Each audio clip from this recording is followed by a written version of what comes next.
पर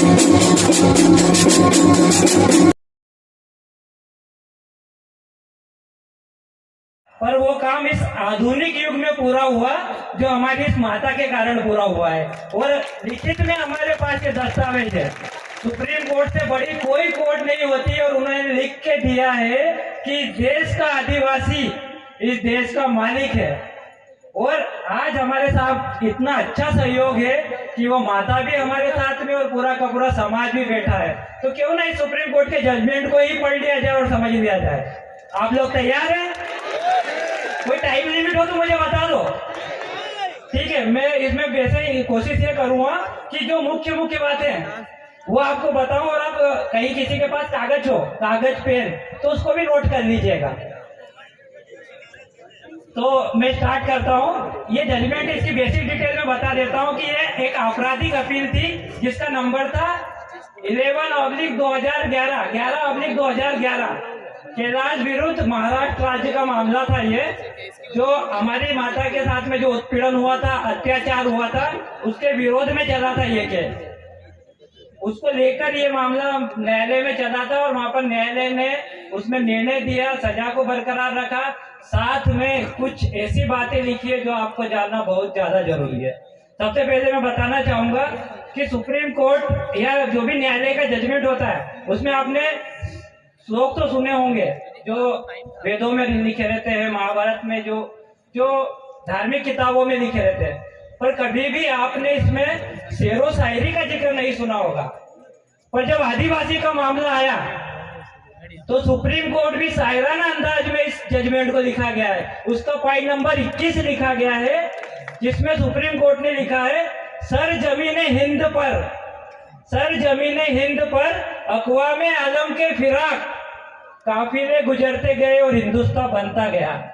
supreme court बताते इसका मतलब होता है कि इस हिंद की धरती पर, ये जो आपकी जमीन है, आदिवासी लैंड है, ट्राइबल लैंड है, जिसके आप मालिक हो, इस हिंद की धरती पर लोगों के कारवा आते गए और भारत बनता गया। ये सुप्रीम कोर्ट कह रहा है 2011 के जजमेंट में 21 नंबर पॉइंट में, मतलब कि शेरो शायराना अंदाज में कहा गया है। तो इसको मैं आपको महत्वपूर्ण बात बताता हूँ। इसको लगाने के लिए है क्या? नहीं, फिर पकड़ना ठीक नहीं रहेगा क्योंकि ये मुझे पढ़ना पड़ेगा तो एक आदमी लगेगा पकड़ने के लिए, और दादा है बेहतर। हाँ, ये अच्छे है। अरे भाई अच्छा नहीं हूँ, मैं तो सहयोग कर रहा हूँ। दादा क्या दादा वरिष्ठ है, बुजुर्ग है, उनको ज्यादा देर तक खड़ा नहीं रख सकते। ये वाला है। हाँ, ये दे दो। एक तो मैं आप सबको बताना चाहूंगा, जैसे कि सतीश दादा ने कहा है कि ये जजमेंट हमारी पहचान है, हमारी तो है ही सही, ये उन लोगों की भी पहचान है, तो ये हमारे पास हर समय रहना चाहिए। ये मेरी जेब में रखा रहता है, इधर साइड में मैं कोर्ट में रखता हूँ ये जजमेंट, ये हमारी पहचान है, बता सके।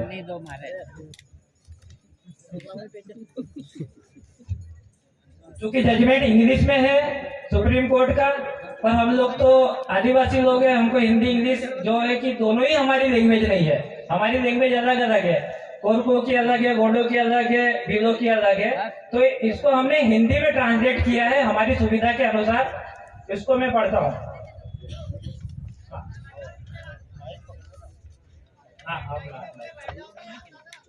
इसमें 19 नंबर का पॉइंट है जो कि आप सबके लिए सबसे ज्यादा महत्वपूर्ण है। इसमें डिक्लेरेशन हुआ आपकी मालिकियत का, और सुप्रीम कोर्ट ने क्या लिखा है मैं आपको पढ़ के बताता हूँ।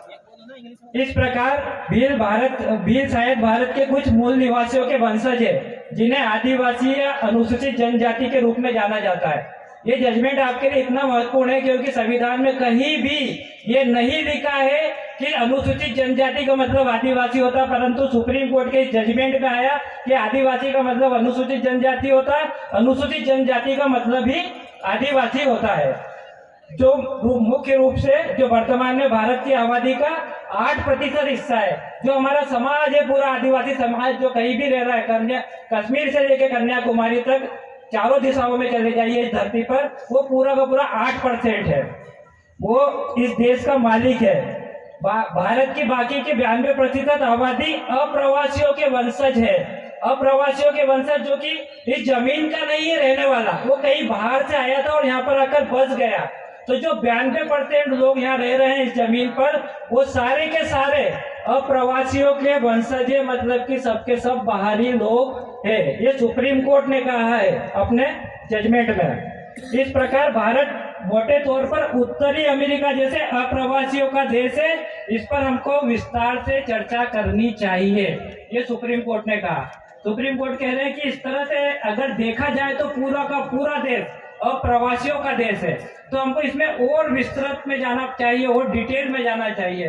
तो सुप्रीम कोर्ट इसमें और डिटेल में गए और उसमें उन्होंने लिखा, जबकि उत्तरी अमेरिका, यूएस और कनाडा, जो उत्तरी अमेरिका और यूएस और कनाडा होता है वो नए अप्रवासियों का देश है, मतलब वहां पर अभी सिर्फ नए नए तरीके से अभी अभी लोग आके बसे हैं बाहर से। परंतु जो भारत है वो भारत पुराने अप्रवासियों का देश है, जिसमें पिछले 10,000 सालों से लोग आते रहे। मतलब आपके पास में ये लिखित में एविडेंस है कि आपकी जमीन पर जो बाहरी लोग रह रहे हैं वो पिछले 10,000 सालों से यहाँ पर रह रहे हैं, ये लिखित में इसमें आया है।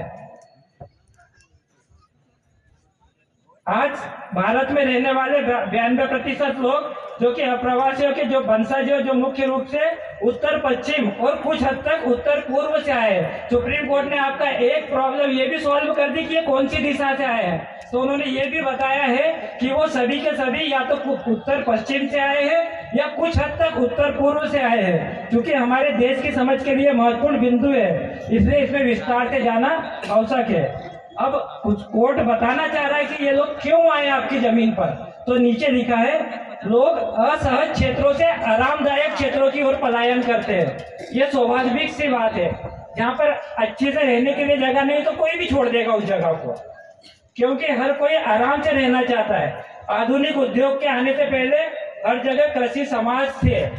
आप लोगों को जिसको आज अनुसूचित जनजाति कहा जाता है, जिसको आदिवासी कहा जाता है, वो उसको पहले कृषि समाज कहा जाता था। वो कृषि समाज था। हमारी जो सबसे बड़ी इंडस्ट्री थी वो कृषि थी, जिसको आज बर्बाद कर दिया इन्होंने। आधुनिक उद्योग आने से पहले हर जगह कृषि समाज थे और भारत इनके लिए एक स्वर्ग था, क्योंकि कृषि के लिए समतल भूमि, उपजाऊ मिट्टी, सिंचाई के लिए भरपूर पानी आदि की आवश्यकता होती है, जो भारत में बहुतायता में थी। भारत में रहने वाला कोई भी व्यक्ति अफगानिस्तान में क्यों प्रवास करेगा, क्योंकि वहां पर कठोर भूभाग है, चट्टानी और पहाड़ी है। सालों में कई महीनों तक बहुत सी जगह ऐसी जहाँ पर बर्फ जमी रहती है, वहाँ फसल भी ठीक से नहीं उगती। इसलिए सभी अप्रवास भारत में ही हुए, भारत के बाहर से। परंतु भारत में, भारत के बाहर एक भी आक्रमण का उदाहरण नहीं मिला सुप्रीम कोर्ट को। सुप्रीम कोर्ट ने इसमें लिखा है, भारत से, भारत के बाहर आक्रमण का एक भी उदाहरण नहीं है। इसका मतलब बहुत बड़ा होता है। इसका मतलब ये हुआ कि हमारी धरती पे हमारे लोगों को लोगों ने आके मारा, पीटा, अतिक्रमण किया, इसके बावजूद भी हमने किसी को नुकसान नहीं पहुंचाया। और ये लिखित में एविडेंस है कि हमने किसी के ऊपर आक्रमण नहीं किया, किसी को भी परेशान नहीं किया।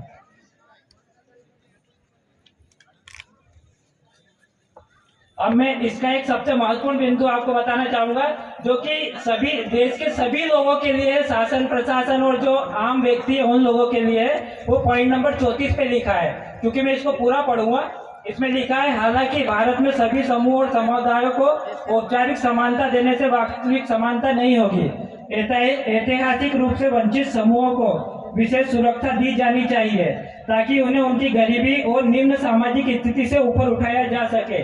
यही कारण है कि हमारे संविधान में इन समूहों के उत्थान के लिए अनुच्छेद 15(4), 15(5), 16(4), 16(4)(a) और 46 आदि में विशेष प्रावधान किए गए हैं। इन वंचित समूहों में भारत में सबसे अधिक वंचित जो है वो आदिवासी है, जिसका इन्होंने विवरण किया है समता बनाम महाराष्ट्र राज्य के मामले में। इसलिए सुप्रीम कोर्ट ने एक शर्त लगाई है, और वो आपको सबको ध्यान से सुनना है और शासन प्रशासन को भी सुनना है। तो इसलिए हमारे देश से प्यार करने वाले हर व्यक्ति का यह कर्तव्य है। जो देश से प्यार करता है वो देश के लिए जान भी लुटा सकता है, और जो देश से प्यार नहीं करता वो क्या होता है, क्या होता है, वो देशद्रोही होता है। तो कोई भी आदमी देश में ऐसा नहीं मिलेगा कि जो देश से प्यार नहीं करता। इसलिए ये शर्त लगाई है सुप्रीम कोर्ट ने। इसलिए हमारे देश से प्यार करने वाले सभी लोगों का यह कर्तव्य है कि वह देखे कि अनुसूचित जनजाति को कोई नुकसान ना हो। कोर्ट ने कहा है कि ये सब लोग देखें कि अनुसूचित जनजाति को कोई नुकसान नहीं हो। पर अभी क्या हो रहा है, जहाँ देखो वहाँ आदिवासी की जमीन पर ही कब्जा किया जा रहा है, आदिवासी की जमीन को ही, आदिवासी आदमी को ही जमीन से बेदखल किया जा रहा है, उसके ऊपर क्रिमिनल चार्जेस लगाए जा रहे हैं, परेशान किया जा रहा है। ये सब सुप्रीम कोर्ट की गाइडलाइन के बाहर है। सुप्रीम कोर्ट ने कहा है कि आप लोग देखें कि इन्हें कोई नुकसान ना हो और उन्हें उनकी आर्थिक और सामाजिक स्थिति में लाने के लिए हर संभव मदद दी जाए। और इनकी ड्यूटी है, इनका कर्तव्य है कि ये आपको हर संभव मदद दे आपकी सामाजिक और आर्थिक स्थिति को सुधार करने के लिए, क्योंकि ये हजारों की संख्या में पीड़ित है, हजारों सालों से पीड़ित है। इन आदिवासियों के प्रति हमारे देशवासियों को अपनी मानसिकता बदलनी चाहिए। ये लोग आपको बुरा मत मानिएगा, पर ये लोग आपको नीचा समझते हैं, ये सोचते हैं कि ये कुछ नहीं है। और सुप्रीम कोर्ट ने बोला है कि इस देश के सभी नागरिकों को अपनी मानसिकता बदलनी चाहिए आदिवासियों के प्रति। इसका मतलब ये होता है कि हर व्यक्ति को यह देखना चाहिए कि मालिक की हैसियत से उसको देखे और उन्हें भारत के मूल निवासी के रूप में वह सम्मान दिया जाना चाहिए जिसके वे हकदार है। इसी तरह से मैं एक आखिरी पैरा आपको बताने वाला हूँ, 2 पैरा और बचे हैं। एक आपको मैं बताता हूँ कि भारत के आदिवासियों के साथ जो अन्याय किया गया है वो इतिहास का शर्मनाक अध्याय है। मतलब शर्मनाक अध्याय, इतना बड़ा शर्मनाक अध्याय है कि सुप्रीम कोर्ट को लिखना पड़ा कि भारत के आदिवासियों के साथ किया गया अन्याय हमारे देश के इतिहास का एक शर्मनाक अध्याय है। आदिवासियों को राक्षस, असुर और क्या नहीं कहा जाता, बड़ी संख्या में उनका वध किया गया और बचे हुए उनके वंशजों को अपमानित किया गया और सदियों पर से उन पर सभी प्रकार के अत्याचार किए गए, उन्हें उनकी भूमि से वंचित किया गया, उन्हें जंगल और पहाड़ियों में धकेल दिया गया जहाँ वे गरीबी, अशिक्षा, बीमारी आदि के दयनीय अस्तित्व को उजागर करते हैं। और अब कुछ लोग उन्हें उनके जंगल, पहाड़ी भूमि से भी वंचित करने का प्रयास कर रहे हैं जहाँ पर वे रह रहे हैं, और जो वन संपदा जिसपे वो जीवित है उससे भी वंचित करने का प्रयास कर रहे हैं। आदिवासियों के साथ अन्याय का प्रसिद्ध उदाहरण महाभारत के आदि पर्व की एकलव्य की कहानी है। ये आपने व्हाट्सएप, फेसबुक पे बहुत सुनी होगी, अभी यहाँ सुन लीजिए। एकलव्य धनुर्विद्या सीखना चाहता था, लेकिन द्रोणाचार्य ने उसे नीचा मानकर सिखाने से इनकार कर दिया। एकलव्य ने तब द्रोणाचार्य की एक मूर्ति बनाई और मूर्ति के सामने तीरंदाजी का अभ्यास किया और वह शायद अर्जुन से बेहतर धनुर्धर बन जाता। लेकिन चूंकि अर्जुन द्रोणाचार्य का पसंदीदा शिष्य था, इसलिए द्रोणाचार्य ने एकलव्य को कहा कि वह अपना दाहिना अंगूठा काटकर उसे गुरु दक्षिणा में दे दे, और एकलव्य ने अपनी सादगी में वही किया। आदिवासी आदमी था, अंगूठा मांगा, अंगूठा तुरंत दे दिया, हाथ भी मांगता तो वो हाथ भी दे देता। पर आपको ये समझना है कि एकलव्य कितना बड़ा कलाकार था कि जब उसको सिखाने से मना कर दिया तो उसने हूबहू उस इंसान की कृति बनाई और उसके सामने उसी शिद्दत से, उसी ईमानदारी से वो प्रयास किया जिससे कि वो अर्जुन से भी बड़ा धनुर्धर बन गया। जब ये देखा गया कि अर्जुन से ही बड़ा धनुर्धर बन सकता है तो उसका अंगूठा ले लिया गया, अंगूठा भी ले लिया गया। तो आज आप 21वीं सदी में जी रहे हो और तीरंदाजी का अगर अब कहीं पर भी प्रतियोगिता होती है विश्व लेवल पे या लोकल लेवल पर, तो उसका नियम यह है कि अंगूठे से पकड़ के धनुष नहीं चलाया जाता, इन दोनों उंगलियों से पकड़ के चलाया जाता है। तो आप बताइए कि बड़ा धनुर्धर कौन हुआ इस 21वीं सदी में? बड़ा धनुर्धर कौन हुआ? एकलव्य की कौन हुआ? और द्रोणाचार्य की ओर से ये शर्मनाक के कार्य थे, उन्हें एकलव्य को पढ़ाया भी नहीं था और गुरु दक्षिणा मांगने का अधिकार भी नहीं था। उन पर इस भयानक उत्पीड़न के बावजूद भारत के आदिवासियों ने हमारे देश में गैर आदिवासी की तुलना में आमतौर पर नैतिकता के उच्च स्तर को बना के रखा। हमारे ऊपर इतनी सारी प्रताड़ना हुई, इतने सारे अपराध किए गए, इसके बावजूद भी हमने हमारी नैतिकता को बना के रखा। ये सुप्रीम कोर्ट ने कहा है। वे आमतौर पर धोखा नहीं देते, आप लोग आमतौर पर धोखा नहीं देते, झूठ नहीं बोलते, अन्य गलत काम नहीं करते जो गैर आदिवासी करते। ये आपके पास में लिखित में एविडेंस है कि आप झूठ नहीं बोलते, गलत काम नहीं करते, धोखा नहीं देते, और जो गैर आदिवासी करते हैं वे आमतौर पर गैर आदिवासियों से चरित्र में श्रेष्ठ होते हैं। जो लोग आपको नीचा मानते हैं उनको ये सुप्रीम कोर्ट का जजमेंट पढ़ा देना। इसमें लिखा है कि आदिवासी गैर आदिवासी से चरित्र में श्रेष्ठ होता है। और जो महत्वपूर्ण बात कही है वह यह है कि उनके साथ इस ऐतिहासिक अन्याय को दूर करने का समय आ गया है। ये बात सुप्रीम कोर्ट ने 2011 में कह दी थी कि आप लोगों को मालिक होने का, मालिक का सम्मान देने का समय आ गया है। और आज हम 2023 में इस जजमेंट को खुलेआम पढ़ रहे हैं, खुलेआम पढ़ रहे हैं। तो इसको आप फैलाना है, आगे बढ़ाना है। आप लोग तैयार हैं? मेरा टाइम हो गया है, मुझे ऐसा लग रहा है, क्योंकि बहुत सारे लोगों को बोलना है।